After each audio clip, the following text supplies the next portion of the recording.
Got a tablespoon of vegetable oil in my wok. Now you don't have to use a wok, it's totally optional. You can use a frying pan, whatever it is. And I have here some of that leftover crispy skin pork that we made in the last recipe. If you haven't seen that recipe yet, head over to the channel and check it out. Yeah. What I like doing, and my heat is on a medium heat, I like starting the crispy skin has already, you know, it's the day after it's gone soft. It's not as crispy anymore. It's not crispy anymore. But what I want to do is to sort of heat that through and allow some of the fat from the pork to render out to help flavor the fried rice.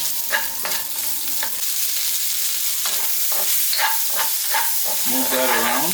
Now we're trying not to burn the garlic, so be mindful of that. Yeah? So keep moving it around. We just want to soften up that onion to bring in some flavor and some texture into the fried rice. And you know, fried rice, we've discussed this before in many of the recipes that I've shared with you all.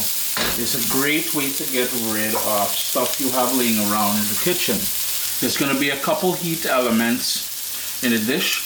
The first one being some bird's eye pepper or bird's eye chili or Thai chili.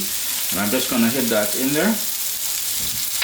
Now that's totally optional. I ain't really trying to fuss too much and make you all go out and eat spicy food if spicy food is not your thing.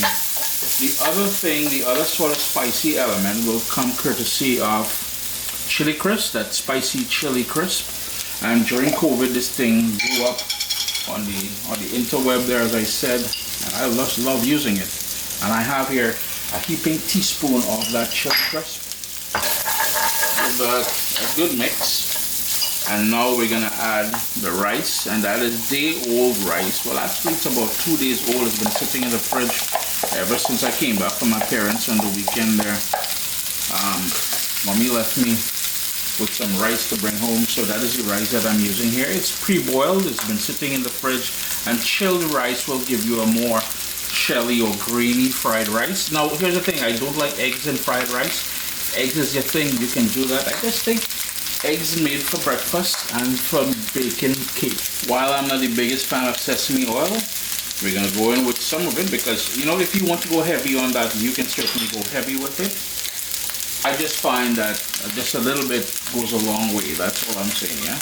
And then I have some soy sauce, and that was a light soy sauce. Now be mindful that the rice will be cooked in salted water. The pork will have that salt element. The chili crisp will have a salty element. The soy sauce, yeah, salty element. And I have one more thing I'd like to go in there with, and that is some hoisin sauce. And that's going to give it a sort of a sweet sort of, oh man, a real nice something, yeah? It's a combination of things in there.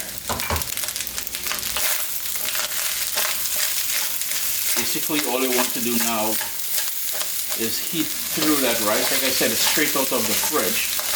We're just going to heat through that rice, and this is done, and you know, that is the beauty about a fried rice and using, well, besides how quick it all comes together, and that is why you need to prep everything and have it on hand. If you want to use bell peppers, mushrooms, any cabbage, I mean any sort of vegetable or whatever you want to clear out the fridge there, you can use it. So not only is it a way of using up vegetables and leftover food and all that, it is also a very quick meal to put together. Sup soldiers? Listen, if you enjoy this recipe, I'd really appreciate it if you hit subscribe and click that bell notification thing. If you've made the recipe, take a picture and send it to me, email address down here. I mean, trying to tell people the email address, them butts will take the address and do all kind of thing with it. And tag me on Instagram at Caribbean Pod. I really appreciate you guys, and thanks for being in my kitchen with me today. Irie. Just before I turn off the stove, I'm going to hit that with some scallion. And then we're going to give a final little wrap up here. Christy at CaribbeanPod.com. We put leftover rice, a remaining red onion, remaining crispy skin pork, which won't be crispy anymore, but the flavors from that pork will be brilliant in here. And when time to waste food, try go over seasoning, you understand? Anyhow, I do hope you guys get an opportunity to give this one a try, yeah?